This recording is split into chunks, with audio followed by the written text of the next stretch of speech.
PFI ఎస్డిపిఐకి అనుబంధ సంస్థ.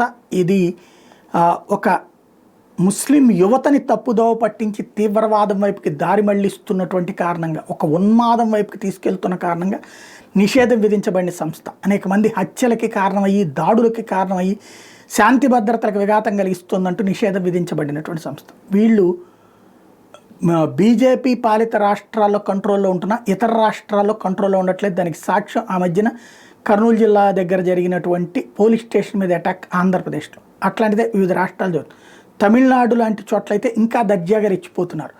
ఎలాగా అంటే ఆలయాలను అపవిత్రం చేయడానికి, హిందువులని ఇబ్బంది పెట్టడానికి చేసినటువంటి ప్రయత్నంలో ప్రభుత్వం పట్టించుకోకపోతే హిందువులే తిరగబడ్డటువంటి సంఘటన తాజాగా చోటు చేసుకుంది.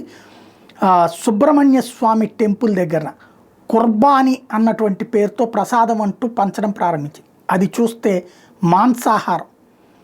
మాంసాహారాన్ని కుర్బానీ అన్నటువంటి పేరుతో ప్రసాదం అంటూ అక్కడ పంచబోతుంటే హిందువులు అది గమనించి ఏంటిది అని నిలదీస్తే, ఇది మా ప్రసాదం మేము పెడుతున్నాం, తప్పేంటంట, మేము దేవుడికే పెడుతున్నాం అన్నటువంటి రూట్లో వాదించే ప్రయత్నం చేశారు.